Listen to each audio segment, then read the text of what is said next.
Hey, everybody. Welcome on back. It's the Twisted History podcast. You may notice we're in the new studio that we have. We're pumping out Twisted History. You got to try this. Rubbin is Racing, all from this new digs. And before we get started, I just wanted to remind you that this show is sponsored by BetterHelp.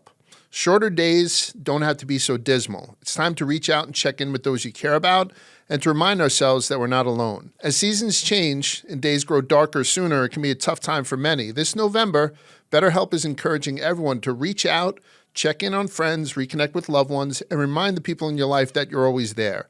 Just as it can take a little courage to send that message or grab coffee with someone you haven't seen in a while, reaching out for therapy can feel difficult too, but it's worth it. BetterHelp does the initial matching work for you so you can focus on your therapy goals. A short questionnaire helps identify your needs and preferences, and our 12-plus years of experience and industry-leading match fulfillment rate means we typically get it right the first time. If you aren't happy with your match, switch to a different therapist at any time from our tailored recs. This month, don't wait to reach out. Whether you're checking in on a friend or reaching out to a therapist yourself, BetterHelp makes it easier to take that first step, and our listeners get 10% off their first month at BetterHelp.com/twisted. That's BetterHelp, HELP.com/twisted. Thank you for your continued support, BetterHelp. We're actually going to go upstairs to the most classy podcast studio we can find just to fit our guest this week, who's Ken Burns, legendary historian, documentarian. So we're extremely, extremely excited about this whole thing. Hey, everybody. Welcome on back. It's a Twisted History podcast starring Annie, right there, my wife, Jeff Ibbert, myself, Large, and we have probably the most special guest that we've had on this program. It's Ken Burns. Ken Burns, welcome to the show. We got The American Revolution, which is releasing. Thank you. On November 16th on PBS, and it's going to be streaming everywhere that you stream. I don't know enough about streaming to talk intelligently about it, but I know it's going to be everywhere we want. The American Revolution is something that I don't think my kung fu is that strong on. So when I had heard that you were dropping this, and we did get to see an advanced copy, which we all thought was wonderful, it was something that I jumped at. We talked about it earlier before he'd come in. He said that this is his most important story that he's ever told, and he's told countless American stories. What took you so long to get to this topic? I won't work on a more important project. There's a big distinction because I said that about the U.S. and the Holocaust for the first time, and I said it that way so that I could protect the films that I think are as important, like Civil War, baseball, jazz, World War II, and I hope that the films that I'm working on are now not some on the other side of the mountain, you know, kind of the downhill slope. So I won't work on a more important film. It's not getting around. There are no focus groups that decide. I'd done a film on the Civil War after it seemed to be the determining factor in all the 5-6 films I'd made before. Afterwards, I said, I'm not going to do another war. It was really emotionally hard, even at the remove of 150 years and all the photographs. And then I learned that 1,000 American veterans of the Second World War were dying each day towards the end of the 90s. And that a huge number of graduating high school seniors thought we fought, you know, diploma in hand, going out to take over the mantle of leadership for the country, thought we fought with the Germans against the Russians in the Second World War. And I said, fuck. So I worked, gotcha. There it is.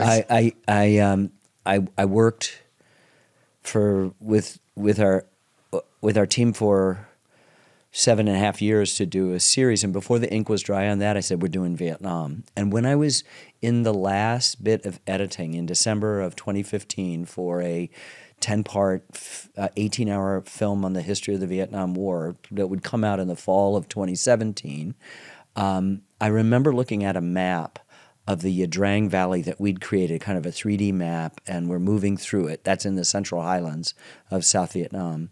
And I just went, oh, that could be the British moving west in Long Island towards Brooklyn.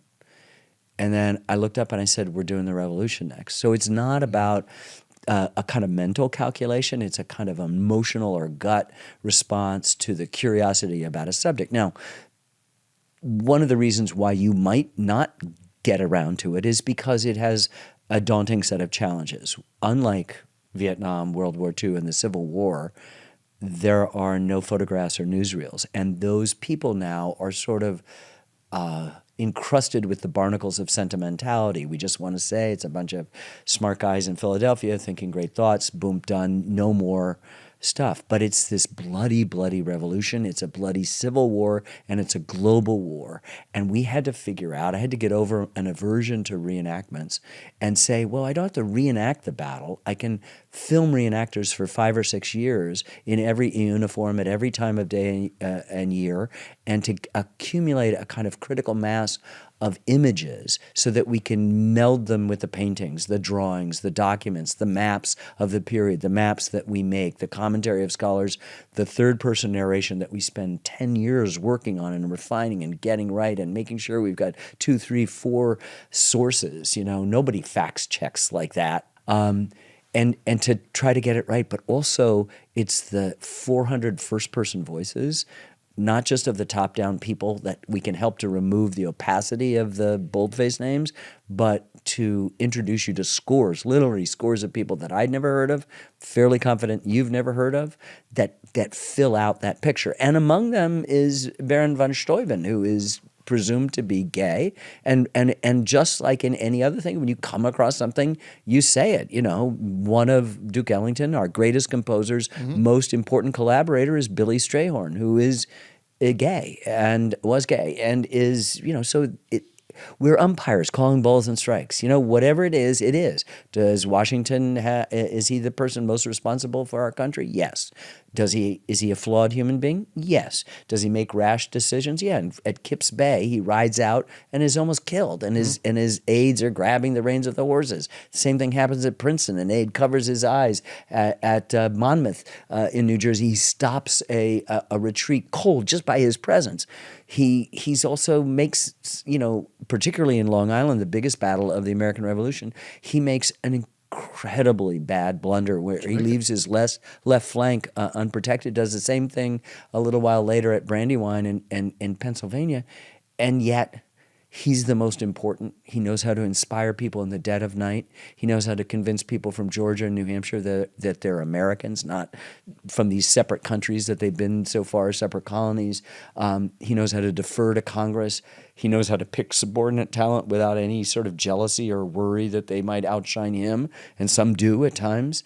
And he, more importantly, gives up his power twice, military and then political power, setting this example. So you just want to take the good with the bad. What I say is we live in an era in which we only are highlight reels, right? Mm-hmm. It's the touchdown, it's the home run.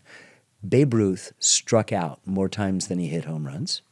He comes up once every 9 times at bat. And sometime, as we just found in the recent World Series, it's going to be the second baseman, the middle infielder, who's going to be the star of something. It's not going to be the big name with the big contract.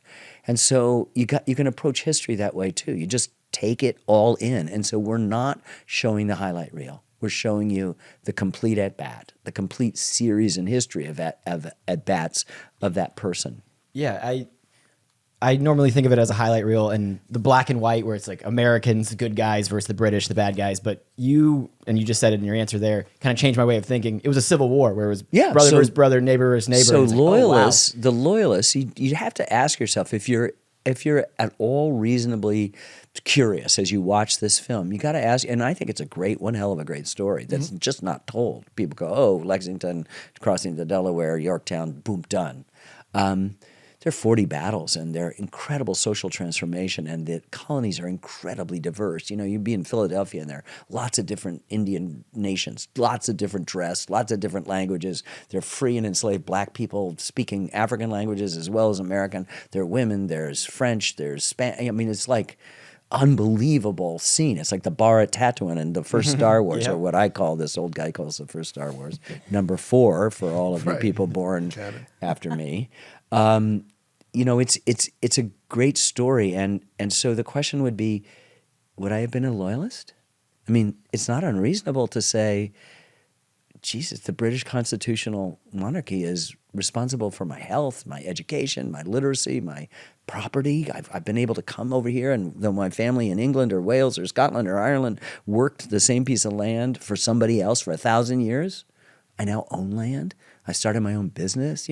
Why would I give this up for some crackpot idea that has zero chance of working? Which was true. And so we don't make them the bad guys. And so you follow John Peters, a loyalist who kills his best friend as he's about to lose the Battle of Bennington. Jeremiah Post, who stabs him on the ramparts of this redoubt, a hastily built fort. The bayonet deflects off the rib cage, and he says, in the most chilling thing, "I was obliged to destroy him." Boom. And that is coupled with a British-Irish guy named Roger Lamb who has kept a diary and has pictures accompanying them. So it's sort of like a poor man's Leonardo's diaries. Right. They're pictures and drawings. And he's at a lull in the Battle of Saratoga, which is going to be a huge British disaster and loss. And the troops are on both sides. They love lulls, right? You're not going to die. Right. Mm-hmm. And they're hurling insults and jokes and telling funny, oh, your mother. And at one point, some British soldier gets up and he runs down to the bank of this little stream, jumps in the river. Meanwhile, an American does the same thing and jump, and they meet halfway. And as Roger Lamb explains, these were two brothers who had not seen each other in years, and they did not know they were fighting in opposing armies, and they were embracing out of love. And so in the twin polarities of that kind of bottom-up things, you make films about the U.S., but you make films about us. Right. All the intimacy of us and all the majesty and complexity and contradiction and controversy of the U.S. And it's a great space. I mean, I've been doing it for 50 years, and it's like, man, I think I got the best job in the country. It just educates all my parts, and it's just so exciting to dive into something that you don't know about. And rather tell you what you should know, the last time I checked, it's called homework. Just share with you our process of discovery. There's nothing more exhilarating than saying, "Hey, I can't believe you live in Brooklyn. Let me just tell you what happened there." I can tell you that we were lucky enough to spend a couple minutes with you before this, and every topic that I touched on, you have a 15-minute answer for that I think makes me more interesting than when I had first asked a question or touched on a topic. There's an interesting thing is that you pursue these projects, and in the case of the Revolution, it's taken, we're now at 9 years and 11 months that we've been working on it. Like, we've done other films while we're doing it, but we've been pursuing this, religiously for a long time. And what happens in the course of that time is you don't get bored. You don't tire of the subject. It only increases. The period of promotion is like the airlock that permits you to sort of forego the grief that comes from leaving something that you really love. Because then I get to sort of share with it. But in the course of making it, you just hear all these voices. You get to know all these people. And remember, it's, as I said to you before, it's not additive to make a film, it's subtractive. We have 50 times the 12 hours. And so there's lots of stuff on the cutting room floor that is not bad stuff, it's good stuff, but it's details that you have to know. And just like the sculptor who has a block of stone delivered to her studio and is hacking away, and what's on the floor does not make part two or anything. But what we see in the gallery or the museum doesn't represent all of her experience. She has to honor the negative space of creation, what's not there. And so part of my life is accumulating a lot of what's there, but also a lot of what's not there. And that's kind of cool. But the stuff that's not there, and you casually mentioned in part two, is that a director's cut? That's another 120 No, I got hours? a director's cut. I've worked for PBS. All the films not worked for, every film that I've made has been shown on PBS. And I then get to release a director's cut because there's not a suit saying, too long, too short, not sexy enough, too sexy, not violent enough, too violent. You just say, this is what happened, and they've stepped out of the way. And also, I could go, the fundraising is really hard, and it takes, in the Vietnam, I was fundraising for 10 of the 10 and a half years. And I could have walked into, with my reputation, a streaming service or premium cable and gotten all the money in one pitch. Wouldn't give me 10 and a half years, which is what I need to tell the story with.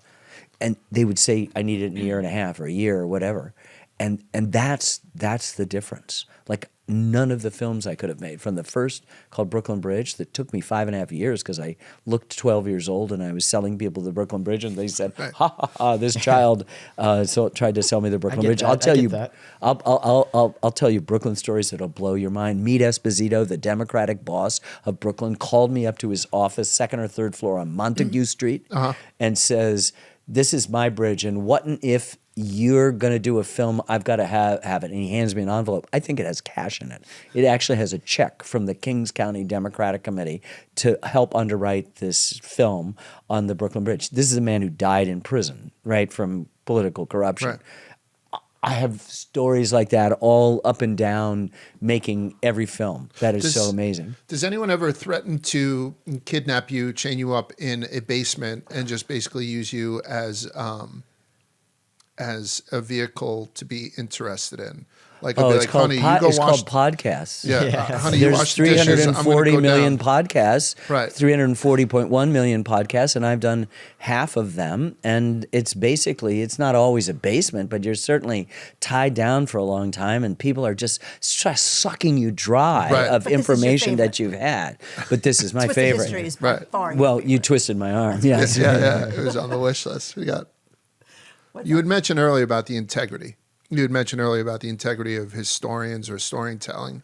And I realized that, we sometimes look at history on our little podcast and we do as much fact checking as we can, but a lot of stuff we just take at face value. Yeah. Because we don't have the team behind it. Well, You are the you guy. have a bigger team than us. You've way bigger team. The thing is that we live in an environment, not just of the highlight reel, where everything is just the dinger going out or the touchdown catch that's one-handed and miraculous, or the backhanded pass that dunks. It's the whole game, and that. We have so many people who make stuff up, so many people who hear information that isn't true, and then it just keeps going, and it's the toxicity is so detrimental to who we are. And so I'll give you an example. I'll make something up. So say we've got a scene where we've said 16 something. So 16 months, 16 dead, 16 ships in the revolution. Footnote, and you look down, and there are 3 sources, right? Scholarly source, 3 sources or 2.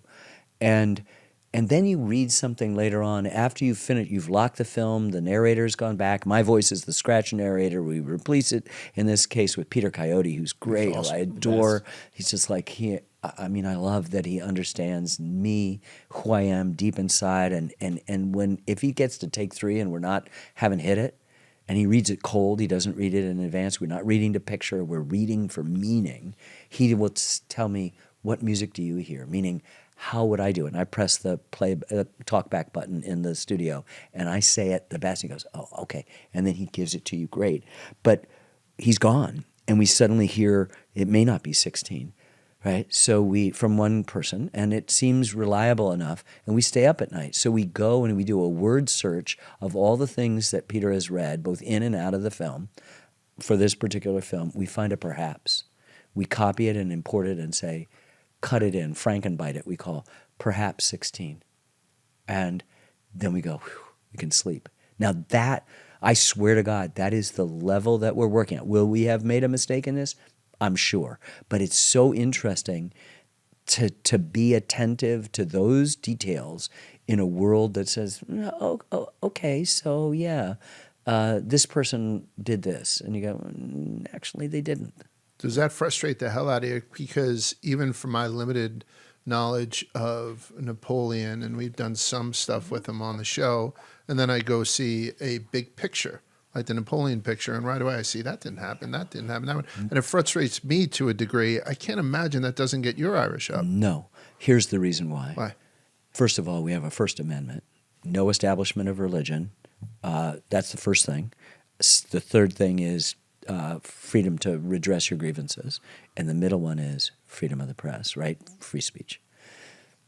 I know a guy who takes these histories and he collapses characters, changes countries, and does his stories that way, named William Shakespeare. I do not for a second want to discourage or suggest that there could not be perhaps even a larger truth that could emerge from fiction. So I can look at Oliver Stone's JFK and go, "Oh my God, you're driving me crazy! You're telling telling kids and people and ordinary stuff that there was 12 minutes when the whole national security thing went down that allowed them, and them is variously the KGB, the CIA, the NSA, the FBI, the Cubans, the mafia to do X, Y, and Z, right?" And you just go, that didn't happen. And yes, Jim Garrison, Kevin Costner did do that, but he didn't do that. But you got to just sit back because you don't want to select out for the next William or Wilhelmina Shakespeare. I could imagine you taking notes in some of these things and saying, I don't. just for your own I just have benefit. a reaction, but most of the time, I think fiction is able to do really interesting things. I'm chose the other way, and so I have to be true, and so it doesn't piss me off. The thing I worry about are the people who believe stuff and go down those rabbit holes and sometimes end up doing really horrible things based on some idea that that some group of people or type of people or race of people or political party of people are enemies and have to be killed. And you just kind of go, look, I could walk out on this. I've been making films about the U.S., but I've also been making films about us. Mm-hmm. All of the lowercase two-letter plural pronoun, all of the intimacy of us and we and our, and all the majesty, the complexity, the contradiction, and even the controversy of the U.S. And if I have learned one thing, there's only us. There's no them. There is no them. And them, the idea of them, the them of them, animates 90% of the bullshit that is out there. 99% of the bullshit. There is no them. What would happen if in all of the struggles based on religion or politics or where there was not a them? What would happen? Be a much better place. John Lennon wrote a good song about this. Imagine that. Don't you need one them? Like, don't you think that when looking back and watching the documentary, you make a point to say... this guy, this Uber today just cut me off at 26th Street and 7th Avenue. Yeah, there's one them. Right. No, but when you say how during the war and as granular as you get to the actual battles, then you make sure that you spend equal time with the people who are trying to develop Constitution and get all these different entities to agree on how we're going to govern this new entity, getting away from a tyrannical rule for the first time. Don't you think that it was easier in that room knowing that they had that similar enemy, that them across the way? Sure. Because I don't think that would be able to get done today because, to your point, 99% of this world is thems, so we can't come to an agreement that would essentially shape what the country is today. But as you're telling a story about it, you have to subsume those binaries. Like, we create binaries. We live in a computer world. Everything's a 1 or a 0, right? Mm-hmm. Okay. We are in a political world where it's my way or the highway, red state, blue state, young, old, rich, poor, white, black, male, female, east, west, north, south. They don't exist.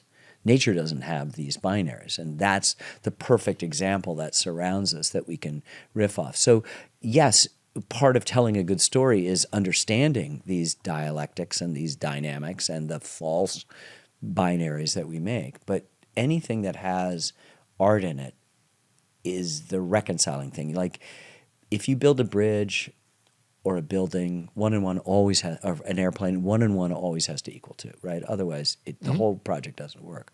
But what we want in our relationships, in our art, in our faith, is for the whole to be greater than the sum of the parts. So here are the sum of the parts, and here's the whole. And what's that? That's the question that we need to be asking ourselves.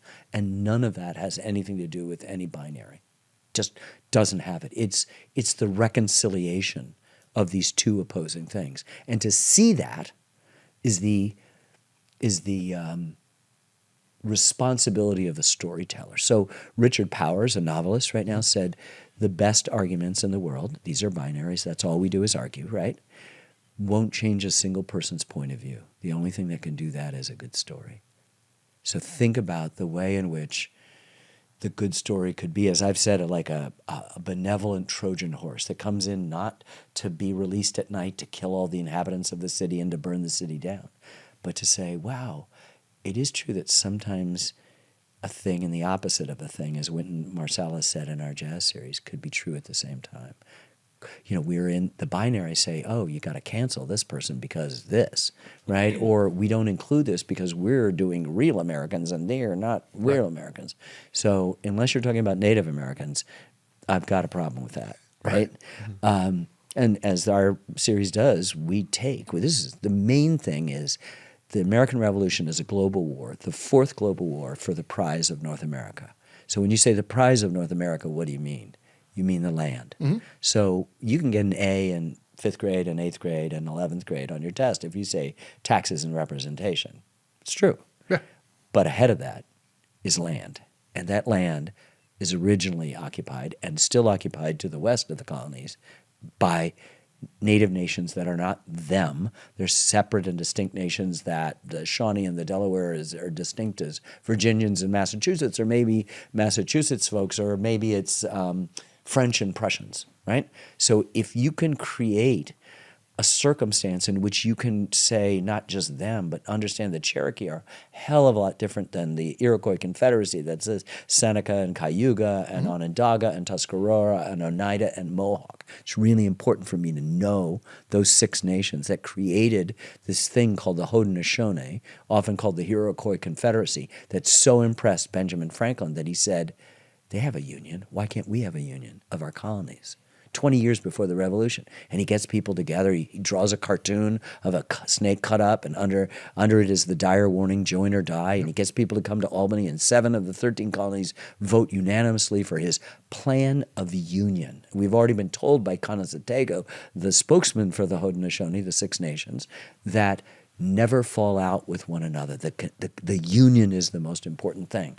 But they go back to the states to try to sell it, and nobody buys it. Nobody wants to give up their autonomy. But 20 years later, they figure out how to do that in the American Revolution. This is a really good story, right? What? This is a functioning, union, confederacy, democracy that's been going for centuries. And oh, by the way, the revolution will kill that because in the eastern tribes, like the Oneida, they've been assimilated, they're close, they know and they trust the Americans. The others on the western thing think the British might forestall the inevitable. At any side you choose, you're going to lose because we don't call it the Eastern Seaboard Congress meeting in Philadelphia. We don't put George Washington in charge of the Eastern Seaboard Army. We call it the Continental Army. We know where we're going. Right. So all of a sudden you've got a dynamic, right, that I've just introduced out of left field, a dynamic about the revolution that we just say, oh, it's not just guys in Philadelphia. Oh, it's not just crossing the Delaware in an ice-clogged, river on Christmas night. It's now got more interesting to me stuff. It's like, who's the second Rojas who hits the home run in the 7th game? He's the second baseman for the Dodgers. He's not Shohei Ohtani. He's not this guy that's supposed to hit the home run. It's this guy, the second baseman. And you go, this is the miracle of human experience. The more that I read and see your stuff, I often wonder, we're guilty of glamorizing things from history, just kind of make them. Me too. Storytelling, yeah. But our goal is to sit down at a bar next to somebody and be like, oh, I had heard that little thing on Twisted History. Ric Flair was kidnapped as a kid. Little tidbits like that. And so we do have to glamorize it. Do you ever feel that you need to, or is history just that interesting that it doesn't need the special effects? Yeah, I can say on the one hand, you just can't make this stuff up. Why would you want to pursue the fiction stuff? On the other hand, I do find myself saying the most important, the biggest, the whatever, as a way to kind of, in storytelling, sell it. I mean, after we tell the story of the Haudenosaunee and Franklin and the Albany Plan of Union, it dies. He said, but 20 years later, join or die would be the rallying cry in the most consequential revolution in history. About 2 months ago on the road, the endless road, at every podcast and interview, hundreds of them that we've done, I just went out and I said, this is the most important event since the birth of Christ. I wasn't trying to be provocative. I wanted to get people thinking. You know, and I was in some place. I was That's at Brown extremely University. provocative. Yeah. Yeah. No. But I was at Brown University, and a French woman say, I think it's a French Revolution. I said, how did that work out? You know, and then somebody said to me the other day, what about the Renaissance? I said, really good answer. You know, really good answer.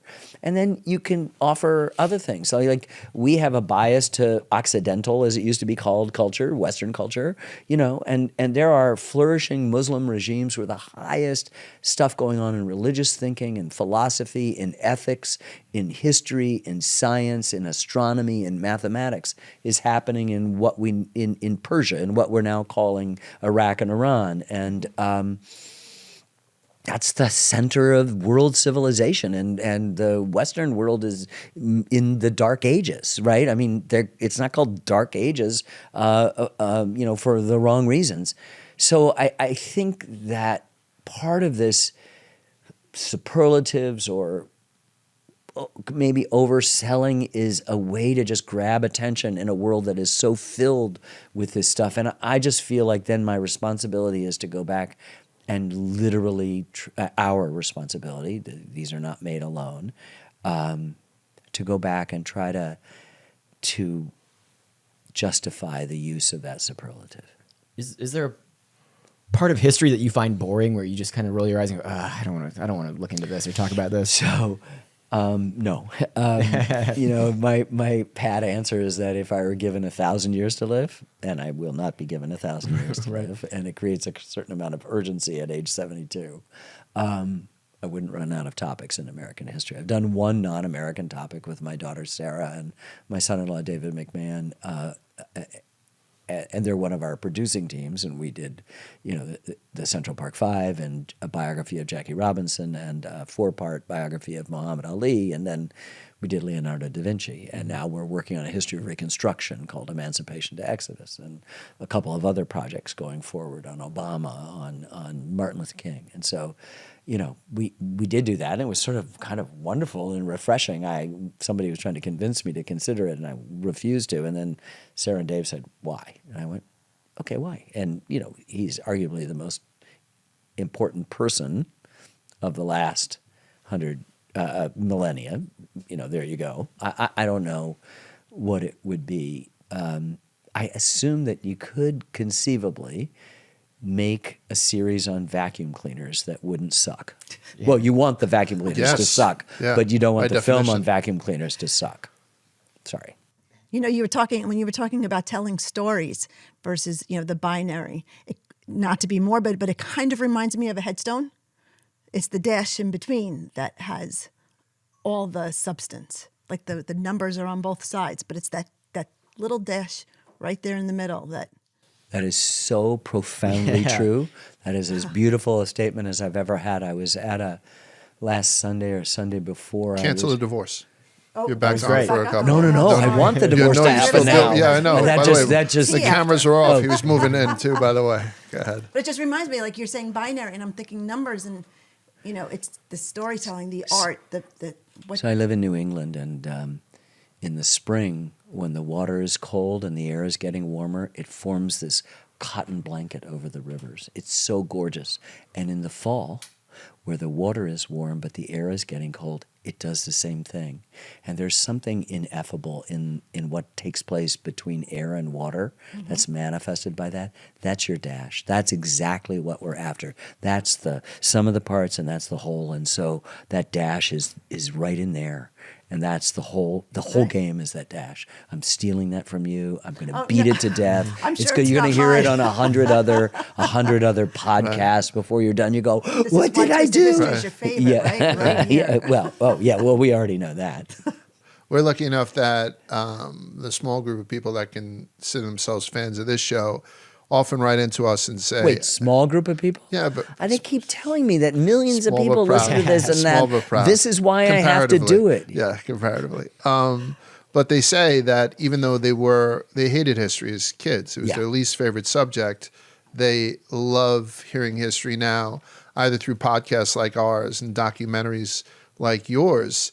is there an argument that teaching history is wasted on people who don't have history yet? And would you be as effective as teaching fifth grade history to a bunch of kids that haven't been anywhere or done anything? Everybody's drawn to story. The problem is how we teach history, which is dates and you know, facts and the dry stuff. And so the word history is mostly made up of the word story plus high, which is a good way to begin, right? And so I remember in 11th grade at Ann Arbor Pioneer High School, I took a history of Russian history and course, and it was taught by this flamboyant teacher named Randy Peacock, who told us all he was a Trotskyite when he came in. And I'm sure the kids wrote it down, spelling it wrong, and went home to their parents. It's the late 60s, and they probably went, most of them went, okay. Like, and some of them called the school board and went crazy.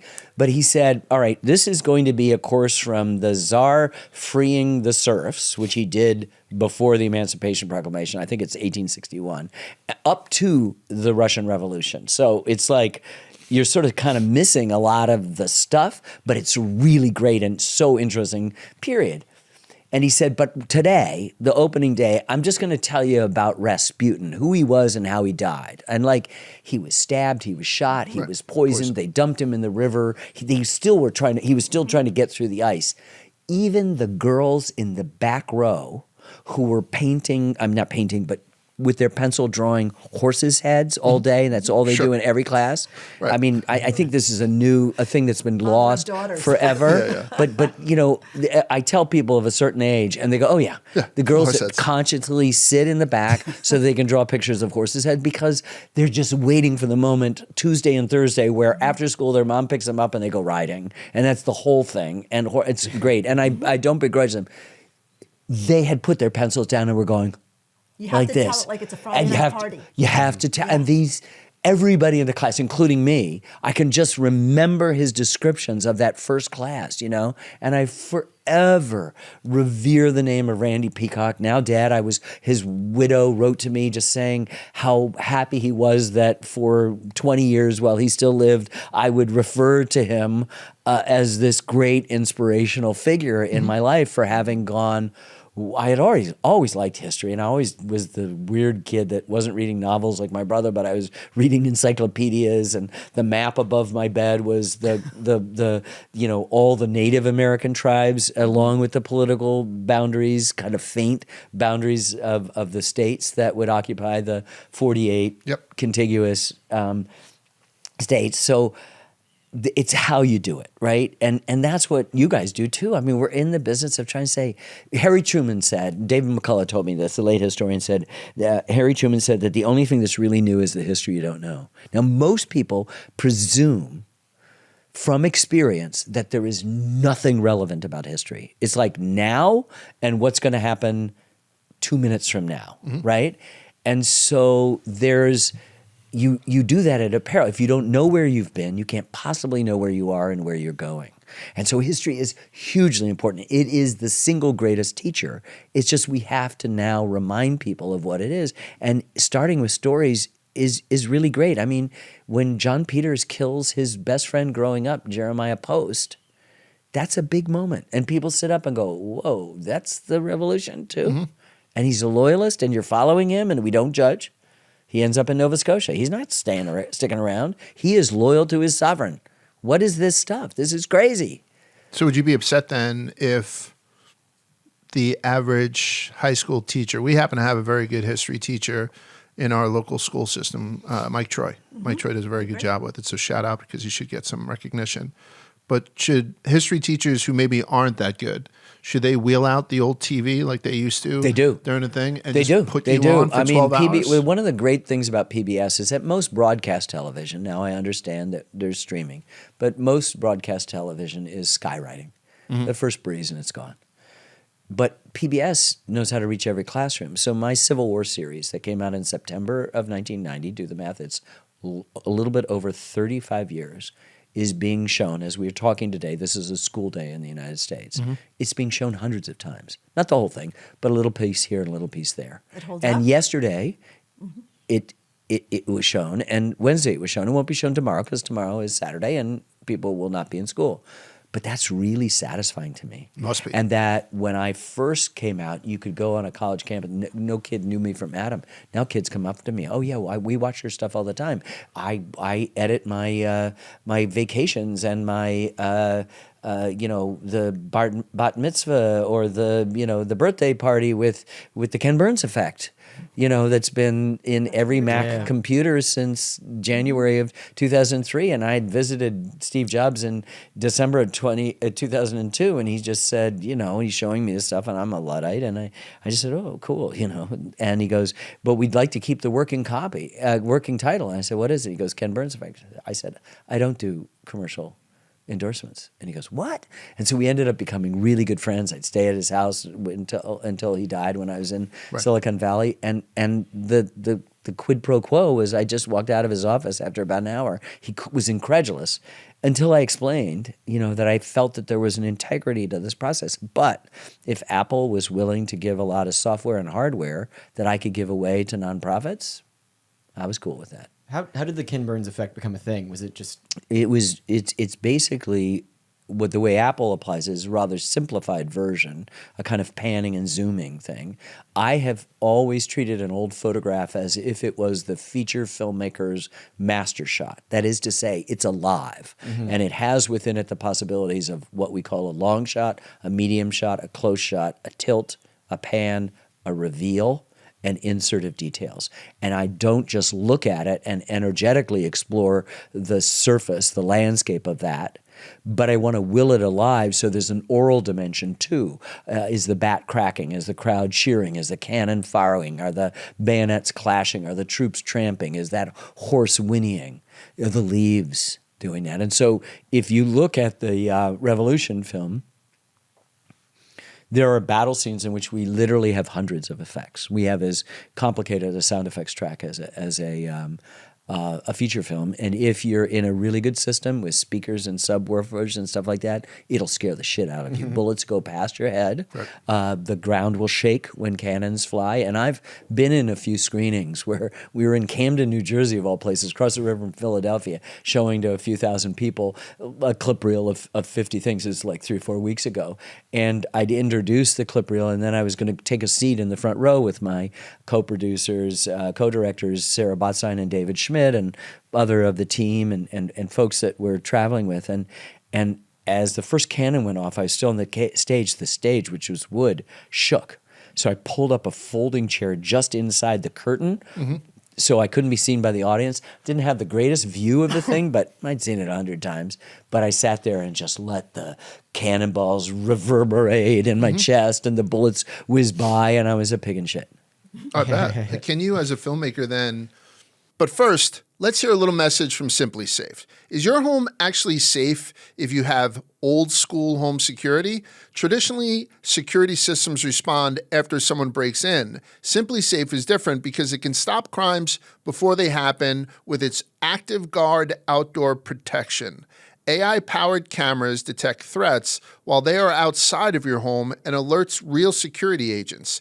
This is the game changer. The agents take action while the intruder is still outside. They confront the intruder, let them know that they're being watched on camera and that the police are on their way, and even sounding an alarm and triggering a spotlight if needed. This is how you stop a crime before it starts. Other systems have cameras that let you talk to intruders, but they require you to see the alert yourself. SimpliSafe's monitoring agents have your back and talk to intruders even if they aren't there. I have a perfect example. We have kids that cut through our backyards. SimpliSafe has alerted us of that, and it could have been something much worse, but we were able to nip it in the bud. Don't miss out on SimpliSafe's biggest sale of the year, 60% off. 60% off. Right now, our listeners can save 60% off a SimpliSafe home security system at SimpliSafe.com/twisted.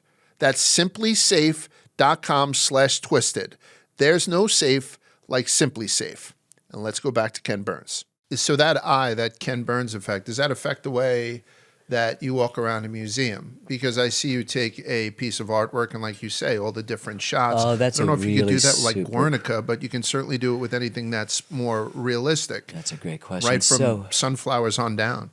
So filmmaking is a pretty interesting, like music, and all art form aspires to be music. When you die and if you go to heaven and you're an art form, you want to be music because it's invisible. It works on you fastest.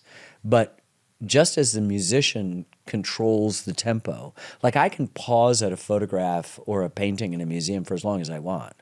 As a filmmaker, I'm going to make you look at it for as long as I want you to look at it, as long as I think. I was told by an old editor in New York City, long dead, a guy named Jerry Michaels. He said there's only one rule in filmmaking, and that is a shot lasts as long as it lasts. And so that's it, and it's true. And so I control the time. So you may want to watch Guernica for 20 minutes, but I may show you less than a minute of it, or maybe 7 seconds of that painting. Like the famous painting of the German painter of Washington crossing the Delaware in the daytime, happened at night in an ice-clogged Delaware River. I don't think people stand up in a boat. Maybe he does. But, it's howling winds and whatever. We use that when the historian Maya Jasanoff in the introduction of the film talks about that our relationship to it is so unreal and detached to the revolution. Right. And we showed the Washington crossing the Delaware painting as our example of unreal and detached. We just have this heroic thing, and we're not going to ask any questions. We're not going to interrogate this thing.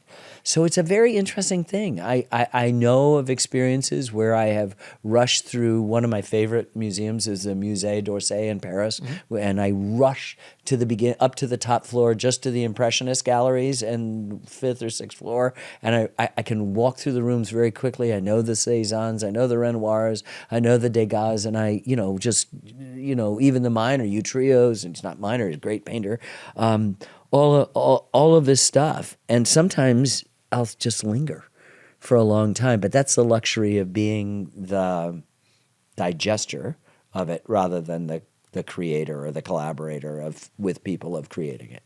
Does that make any sense?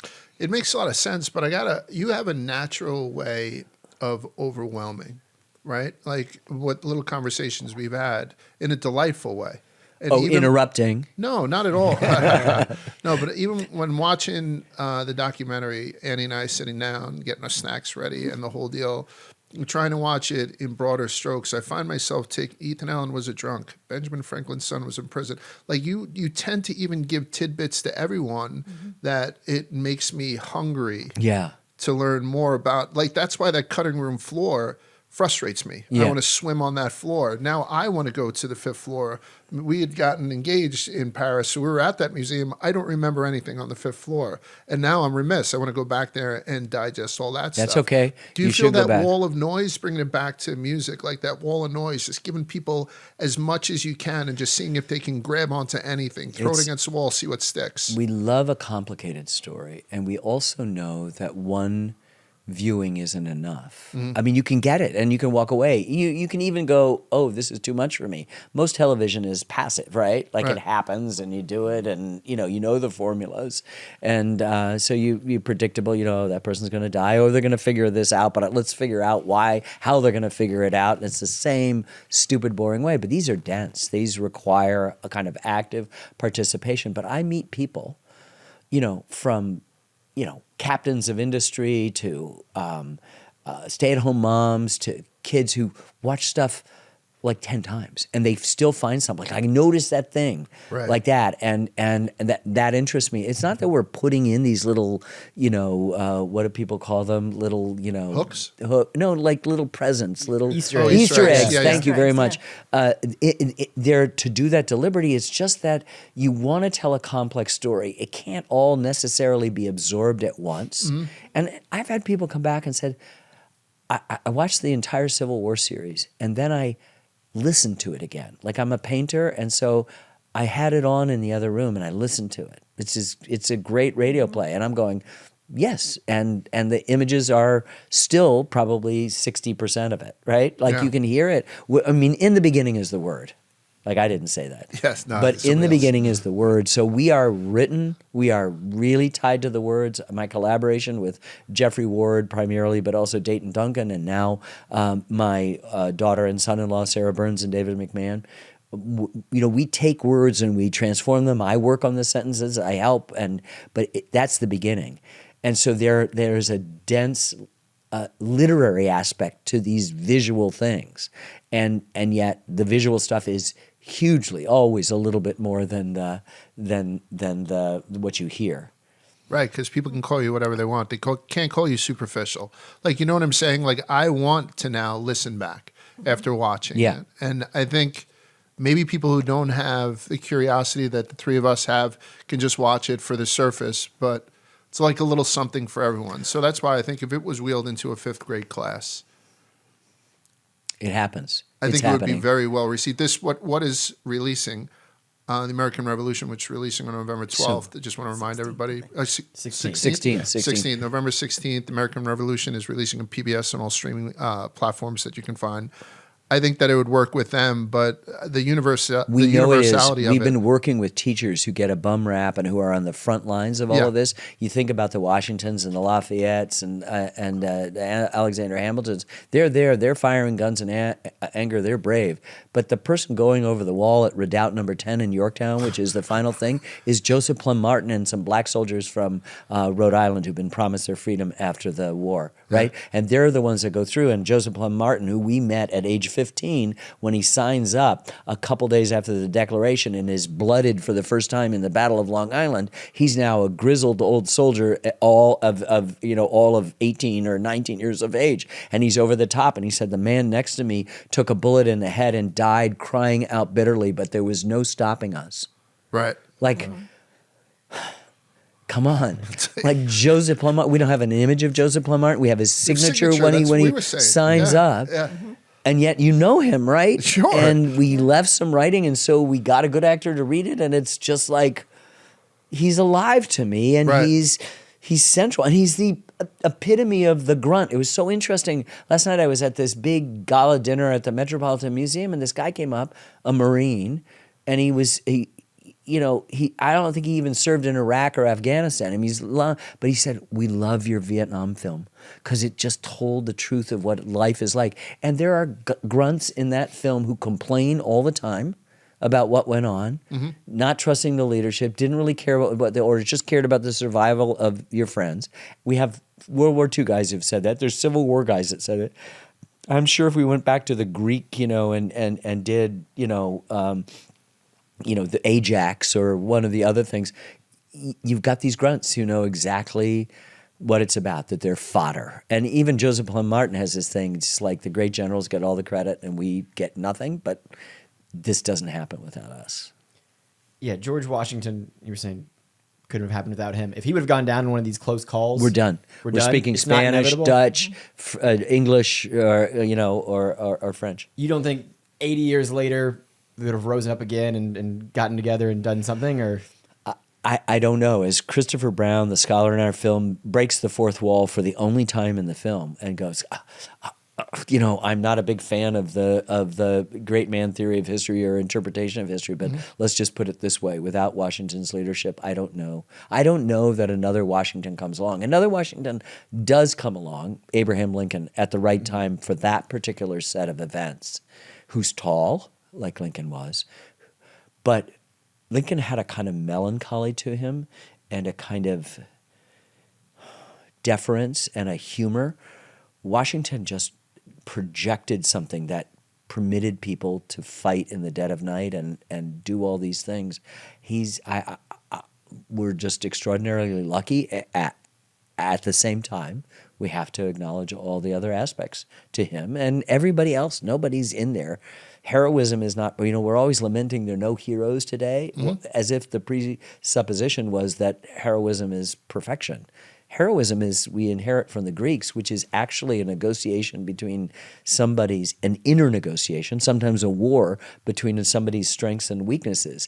And it is the outcome of that negotiation or that war that determines heroism. So Achilles has his heel and his hubris along with his great powers and strengths. And they're using this as examples to tell us. So when we live in an age where we throw people out, we cancel people on either side of the political equation, we do ourselves a disservice because we don't then come to appreciate the varieties and the complexities of human experience. And we think it can be reduced into a binary, which then creates a them. Right. Which them doesn't exist. It's us. We're called the human race, period.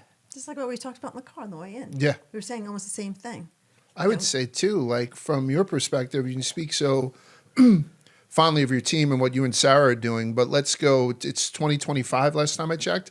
Let's go to 2225, and your great-granddaughter wants to do exactly what you're doing about stuff that had gone on around Y2K. Don't you feel that her job is going to be a hell of a lot more difficult because that 16 that you were able to franken-cut into a perhaps 16, don't you think that she will have 17 million different people telling her every little detail that she puts out there is incorrect?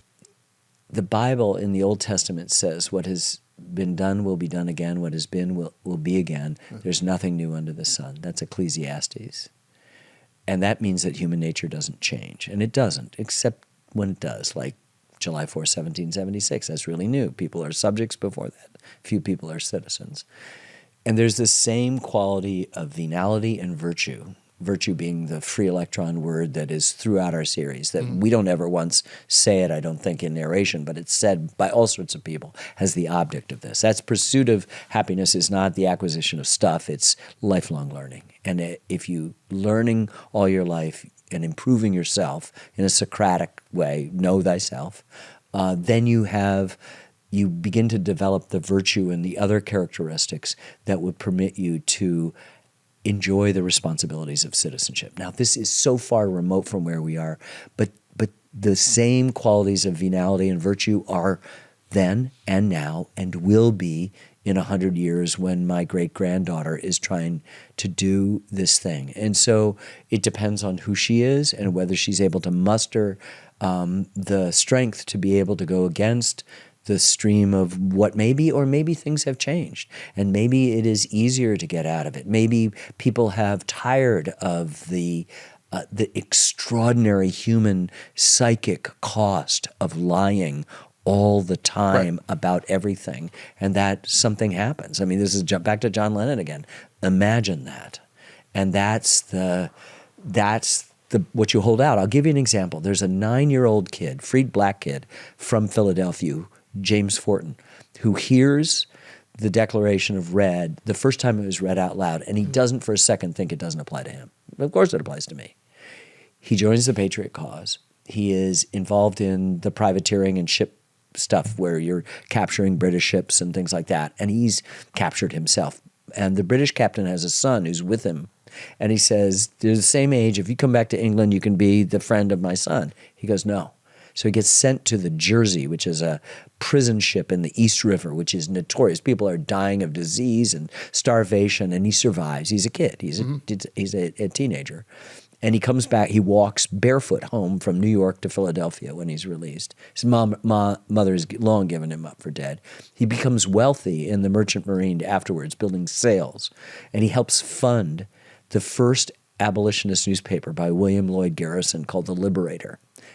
His granddaughter, Charlotte, leaves Philadelphia and comes down during the Civil War to the Sea Islands off Georgia and helps all the Union Army deal with all of these people. They're not emancipated yet, but they're freed because the Union Army now occupies the plantations in the Sea Islands of both Georgia and South Carolina, and mostly Georgia, and how to teach them school, how to teach them languages, how to teach them agriculture, how to do stuff, how to live on your own. And I just thought, Jame Forten, granddaughter Charlotte, all doing the same thing. And so I hope that whatever I leave, and more importantly, what my daughters are leaving my grandchildren, of which I have 4 daughters and 4 grandkids, that they will somewhere down the line be operating in the same dedication to truth, the same dedication to fact-checking, to admitting you're wrong, to getting figuring out what actually happened. You know, we live in a society where, you know, there was an invasion of our capital on January 6th, 2021. More than 1,000 people were tracked down and arrested. Trials, evidence was done. All the things that the Constitution was guaranteed. Those people, they were found guilty. Some were released. Some were found guilty. Some were probation. Many were given prison sentences, upwards of 20 years. And on January 20th, 2025, all of them were pardoned, and it didn't happen. It didn't happen, we're told. It did not happen. Doesn't that seem like an impossible story to tell 200 years from now? No. Okay. Because the footage is there. You can find it.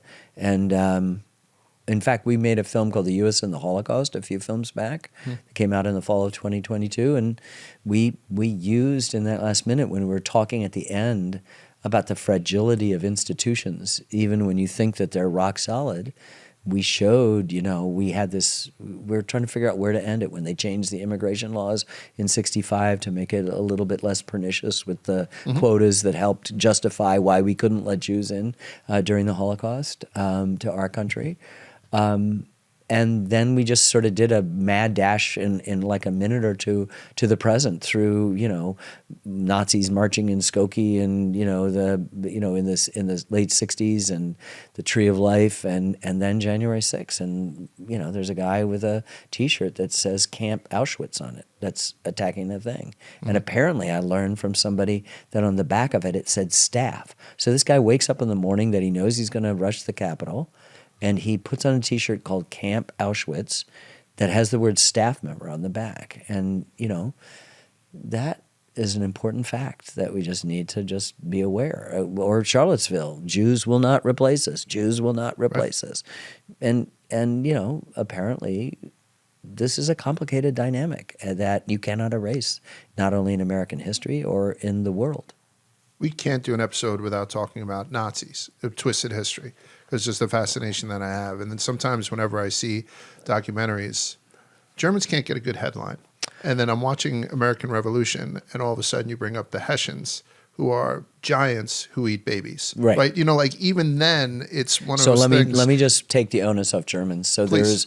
There's a young German woman who's been teaching in the United States in suburban Maryland, outside the state capitol. And she said, you know, it's really important as we were having these discussions about telling the truth. In fact, after our country was devastated, another country came in and was trying to teach us how to have a democratic thing.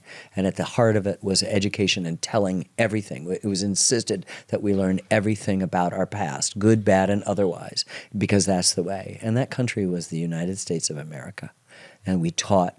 We created one of the most powerful free nations on the face of the earth by teaching the German people to understand and absorb their history and to take it back. And there you can walk through Berlin and see cobblestones that are commemorating what the German people did. Now, you know, we're in a country that wants to sanitize this and make this all just a kind of morning again in America style. We're like have our knickers completely torn up by a democratic socialist, right?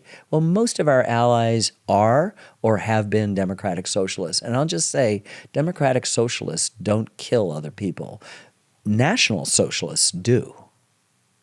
Absolutely. That's the Nazi party. Yeah. So I had to bring it back to Nazis. No, and that's what I need you to do that at least once an episode. Yeah. And it's the same way with and I know primarily your subjects, like you had said, are domestic with very few exceptions, particularly Leonardo. But we traveled to I mean, we did a series on World War II. So that's what I find with the Japanese, where the Germans sort of were able, or at least open to hearing about some of the stuff, the atrocities that went on. I always think about that Band of Brothers episode when they brought the townsfolk to the actual, you know, why we fight. It seems like the Japanese have tried to keep a lot of stuff covered up. We just did something on comfort women and whatnot. Do you find that governments sometimes are the reason that you can't get the truth? And I'm talking about history that we no longer can access, but you need to. culture and language is important. English is part of a Germanic language stream. There's a connection to there. The difference between English and Japanese is intense. There's huge cultural force from a island nation that's been sort of dominant for so long and been part of it. It's more difficult to have an outsider come in and say, this is what you should do. We did that, and they formed a democratic system of government. We forced it on them. They'd already adopted our national pastime is their national pastime, and has been, and all they have to do is Exhibit A is point to the World Series. Yeah. So it's more complex, and we do ourselves a disservice if we make a distinction and we say all Germans or all Japanese, just like all Americans. You know, it's a fool's errand that then leads to them. And I would like to see, we know, you know, when your mom says, apologize to your brother, and you go, no, right? You're talking about the same thing. So you know exactly why some group of people might resist embracing entirely the bad stuff they've done in their history, right? We just know on a basic, fundamental, molecular level from our own lives what it would be. Well, do that. I mean, we can reverse engineer this. Like when somebody's in crisis, you go to a pastor or a professional and they want to know, where'd you come from? What's your origin story? What's your childhood like? Who are your parents, right? So if a country feels divided and whatever, you could go back to your origin story and ask the same question. It has the same psychological dynamic that self-improvement has for an individual. And I think, you know, people say, what do you want people to get out of this? I said, nothing. Whatever you get out of it is whatever you get out of it. But I really hope today, where we think we're so divided, you go back in the revolution and go, oh, we were really divided then, that maybe you can put the us back in the U.S. You've really fostered relationships with everybody that you've spoken about, whether it's certain tribes, whether it's musicians like Armstrong. It doesn't matter what genre you're speaking about. You've fostered these relationships, and I think that's why you're so effective. I'm listening to you, and you really have that passion for the other person. Sarah Botstein and I were on C-SPAN last week in Washington, D.C., and they have a morning show. I think it's called Washington Journal, where they go over the headlines and stuff like that. And they've got 3 phone lines, right? Democratic line, a Republican line, and an independent line. And I've been on it before, and it's often you're sort of like, you know, you're ducking from the brushback pitches that are being thrown. Everybody said, all 3 lines, we really love your stuff, and then had their question. And the funders for our film, when you get to see the funding list, there are people on the far right and people in the middle and people are on the left, and everybody's involved. And that's the way I want it to be. Like, because you're the umpire. Because you want to be the umpire, and you want to be able to say, there is a place for every single person. I've been traveling the country, and I have said the exact same thing to Joe Rogan, as I said to the New York Times editorial board, as I said to kids in the inner city of Charleston and Chicago and Detroit, as I said to general audiences all around the country. Just haven't had to vary the story. Just trying to throw fastballs down the middle of the pike about this thing. And so, you know, I'm excited by the possibility that we could, you know, there'll be people in the far left and the far right that will come after this with great guns. But, you know, most people will go, wow, I didn't know that, which is what Joe Rogan said. He was curious. And I'm telling him stories about the revolution. He goes, wow. I mean, he didn't have the benefit yet. It wasn't done to look at it. So it was like, wow, I had no idea. And this is what you want. You want to set aside the set of preconceptions that you have and go, okay, you're right. It's a really complex story. And we've been doing this from the beginning. My first film that was on PBS called Brooklyn Bridge, about the building of the Brooklyn Bridge, is complex like this. There's wire fraud, there's corrupt politicians, there's death, there's all this sort of stuff. We're still celebrating the most beautiful, in my mind, work of art superlative, of the 19th century. It isn't a painting, American work of art. It isn't a painting. It's a bridge. It's beautiful, and too. it's a beautiful bridge. And Arthur Miller, I interviewed him, and he said, it makes you think that maybe you too could add something that would last and be beautiful. And if a piece of civic structure that's main purpose is to get people from the bedroom community of Brooklyn to work in Manhattan reliably, as opposed to the ferries and weather and fog and ice-filled East River, it is also a work of art. Yeah. That's really, really great. And that maybe you too could add something that would last and be beautiful. There could be things in our environment. You ever walk over the Brooklyn Bridge? I've walked over it hundreds of times, and I've never failed to be blown away by the stone and compression and the steel and tension and the Gothic arches and the spider web of the radiating stays, and just go and go, oh my God.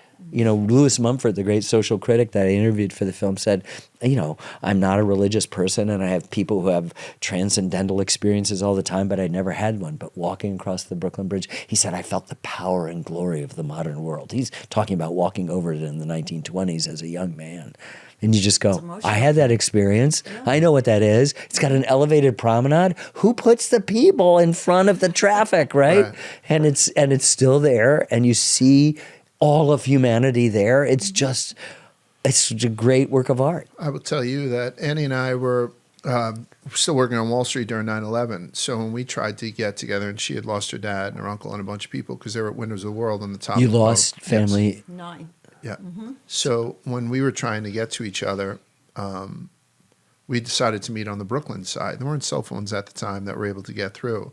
And as, there was this crater forming in a skyline that we grew up loving, in back of us. I don't think we ever really truly felt safe until we started walking across the Brooklyn Bridge, even though we're a couple of hundred feet above the water, which is moderately terrifying for people who don't like heights. Yeah.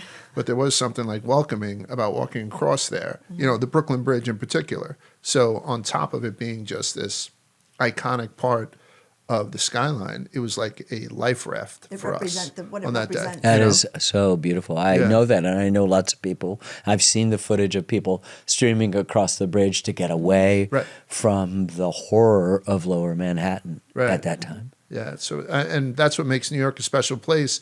And also, you think? Yeah. Well, I'll tell you what, the south side of Brooklyn, where I'm from, doesn't get enough shine until you watch the American Revolution. Yeah. Like, just to see how that was a linchpin for basically everything. Everything. Alexander's troops there on the American right. Yeah. I take for granted, except for a couple of parks that I used to drink at as an underage kid, had a plaque up, but outside of that, I don't think it got the shine that it deserves. Outside of you calling Brooklyn part of Long Island, which I know is going to piss off a lot of Italian people. But, I think there's a certain degree of hometown pride that I got while watching the show. Yeah. But one of the things that I wanted to ask you, because everyone has cheat codes to make their, their content a little bit more palatable or attractive or whatever. Sometimes I do this podcast topless. You seem to bring in these high-powered murderers row of people to voice over some of the stuff. And we thought it was delightful as we're sitting there. I was like, is that Mandy Patinkin? It is fucking Mandy Patinkin, like all that stuff. Is that something that you do purposely as a little bit of a trick, or does that voice fit it? Somebody asked me that question and using the word celebrity. I said, I don't use celebrities, I use actors. Like Kim Kardashian, we don't ask to read. Right? So, but Tom Hanks and Meryl Streep and Mandy Patinkin and Paul Giamatti and Laura Linney and Claire Danes and Hugh Dancy and Matthew Reese and Liev Schreiber. And in fact, we have I would submit the greatest cast list of any film that's ever been made or television show that's ever been made. IMDb, The American Revolution. And I'm telling you, it's staggering that you're all of a sudden, you're like, oh, there's a dude from The Wire. Like, sometimes you don't even know how much you love these guys. You know what Pierce, I mean? Yeah. It's Morgan Freeman, Samuel L. Jackson. Those hacks. Sir Kenneth Branagh, Damian Lewis, Domhnall Gleeson. You had Obi-Wan. Maya Hawke and Ethan Hawke. Nice.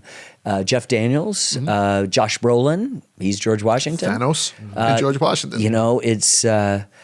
It's amazing. And I've done that from the first film on the Brooklyn Bridge. And the idea is you want to get the people who can make the way they spoke back then not seem anachronistic, but to make them human. So we follow this young girl who's 10 years old when the war begins, named Betsy Ambler. She's from Yorktown, conveniently, where the war will end. But it is an amazing thing. And Maya Hawke makes this little girl come alive. Right.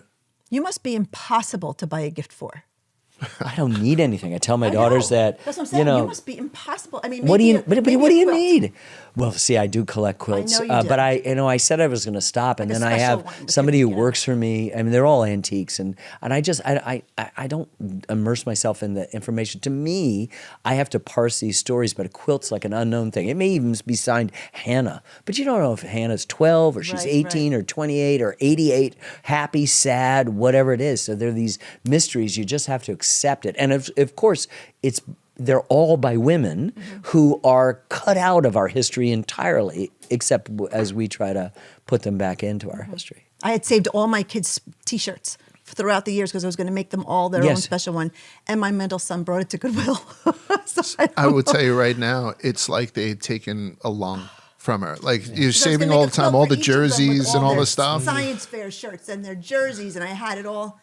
It's like the belt in The Last of the dagger to the heart. Mohicans, like telling the story of the Ouch. people. Oh, I know Yeah. what you're feeling. Yeah, Yeah. I had a woman. I go to the Telluride Film Festival every year. It's the best film festival, superlative on Yep. earth, and and so it has T-shirts every year. And some lovely woman heard that I made quilts and made a quilt of the T-shirts that the festival had, which I love.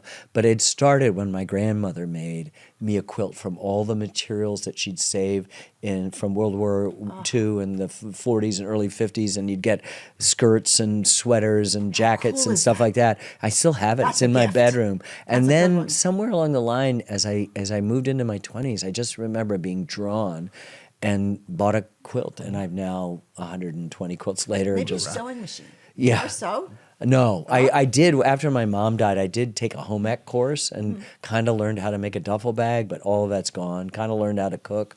All of that's gone. Not all of it's gone. I've had to cook as a single dad for twice, but it's, not so good at it.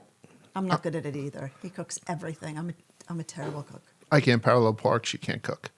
So I get out of the can't car. parallel- I'm can not you very Cannot. good. I drive everywhere. Can you parallel park? Me too. She I can do bore it. out an engine. honest to I can God, parallel park.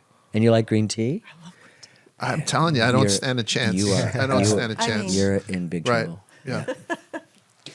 Let me close on this just because we've kept you past your time. You Is have? there something? This yes. will cost you. This guy But keeps make sure throwing that- daggers at me. Will Yeah. you build them? Okay, thanks. Is there something that, we mentioned from the onset? I think it was Annie who had said it, and then you had mentioned it at one point too, how history tends to repeat itself. Is there something that's eerily similar to you from history to what's going on nowadays? Always, and it doesn't repeat. That's the thing.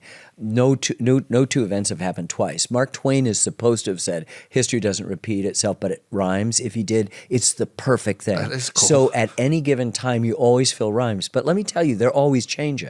So there are lots of rhymes in this, and there'll be stuff that people go, "Oh, you put this in because of Trump," or "You put this in." We began this when Obama was still Right, the it's a president and 10-year had project. 13 months to go. And so we've been through Trump 1, we've been through Biden, we've been into Trump 2. And so like people will say, I'll give you an example. We follow beautifully this wife of a German general who's at Saratoga. And she's crossing over the Atlantic. She's waited to not be with her husband. She's not with her husband because her third daughter is born. So she's making this perilous thing, and she's anxious because she's heard that Americans eat cats. So if this film had come out a year ago, they would go, "Oh, They're can you reading put that in because of Springfield, Ohio, and the whole debate? How could you do?" And we don't ever put signs like this. This will rhyme in so many ways, but you have to actually have a discipline to not play to them. In fact, I've taken something out of the film because there is no way that anyone would believe that we didn't put it in. It is so completely a rhyme. And I don't want people to be distracted or to fall out or to say, "Aha, I get your politics. I'm not gonna watch this because you've done this thing." And you go, "It was in 3 years ago. It was in 4 years ago." Yeah. Are you able to share what that was? No. Okay. All right. That's selective storytelling, and I think that's an absolute travesty. You should not be as enamored with them as you are, and maybe she should come back home with me. We won't keep you any longer. It's the American Revolution. It drops. It releases on November 16th on PBS. PBS, the best $5 you'll spend. The Absolutely. only Get a place fucking where tote any bag, of by the my way. films could have been made. The only place. It stands for public, which is a really good thing. It Right. goes back to citizenship. It's the Declaration of Independence. It's the pursuit of happiness applied to communications. Broadcasting, obvious. Not system, but service. Right? Also part of a civic compact that we all have with each other, but actually don't practice. Did you take the subway here? No, I walked. Right. So we have... I either take the subway or I walk. We have a lot bigger people come into this office all the time with sunglasses and hats and entourages and stuff like that. But when we went outside to meet Emmett, I think he was doing fentanyl. I don't know if you knew that or not. And all of a sudden, just to kind of see you walking up a New York City street, I don't know. Thoroughly impressed before you got here. Even more impressed now. I gotta It was ask really one an more. honor. We're I have done. to ask You can't. one more Are you question. done? Please, go ahead. When you're in one of your My museums, number, I'll give Stop. it to you. the digits Please. we're totally going to switch. But I got to ask, when you're in a museum, or when someone's taking a picture, because all these kids are on cameras now, right? Do you ever go up behind them and say, "That's me"? No, do you ever be like, but by I'm, the way, I'm that's Bill Murray. So, Like you know, Bill Murray, my yeah. whole old fogey thing is social media isn't. Yeah, You it's don't not. Right? have to be, Because though. like I mean, honest to God, how is look. it that as I walk Your over the name Brooklyn is right Bridge, there. You could just be like, "By the way." but to take a That's picture of me. yourself in front of this great work of art, to be someplace in a room with people where Right. you're supposed to socialize and everybody's on their phone Yeah. checking what the thing is, I and I'm guilty of it too. I mean, I use the phone. I mean, a I necessary don't evil. carry around a laptop. My phone is my computer and my life, and aside from Zooms that I do on a desktop wherever I might be, this is it, and I'm as wedded as the next person. But I'm not on social media. I do have things, but I never do them. I've never been on X. I've never been on Facebook. I've never been on Instagram. And sometimes I get shown stuff, or somebody will forward me, and of course I can't open it because whatever it is. And sometimes it'll open anyway, and you go, "Oh, okay." But it's We'll use my the landline. yeah. Well, I do have a landline in New Hampshire, but it's So do we. We Still have ours, yeah. But that's a good way to socialize. You could actually Yeah. say, "By the way," when you're making Well, your I movie. do have to just, say that the phone may be the greatest invention. And then, as someone with 4 daughters spread around and 4 grandkids, FaceTime is like. I mean, when my grandson, my youngest grandchild, calls me and he's about to turn 4, and looks like I did when I was 4, blonde-haired, and just, his father is a big, gigantic linebacker of a Hispanic guy. There's nothing visually that you can find of his dad, but his granddaddy, as he calls me, his granddaddy is in there, and he says, "Granddaddy," and I go, There's your It's a perfect great gift. feeling. Yeah, Do you so- watch TV? Like, Yeah, do you yeah, I watch watch- stuff that's just totally inconsequential? I mean, I wanted to ask, did you watch like The Patriot with Mel Gibson and go, yeah, that's kind of rad. That's cool. No, I watch the Patriots. Oh, there it is. Look at that. Super I live Bowl in New bound. will you go England. see Predators Badlands with me? Or I what did I do? What did I actually stream? I streamed a couple years ago, whenever it was, a year and a half ago, Shogun, because I remembered the original A lot one. of reading. And I watched it twice because I wanted to get it all digested, characterized because of the subtitles. I thought it was fabulous. But I mainly watch sports and news and movies. So the first thing I might do is turn on Turner Classic Movies. Okay. And then I'll just go to the other places.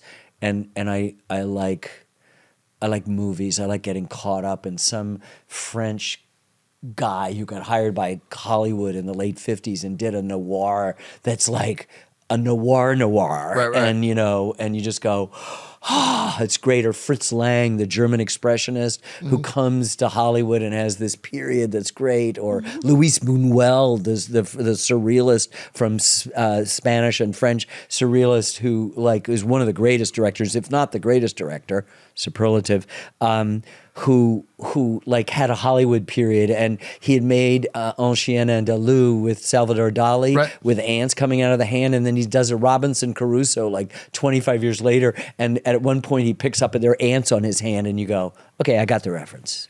How about The Bachelor?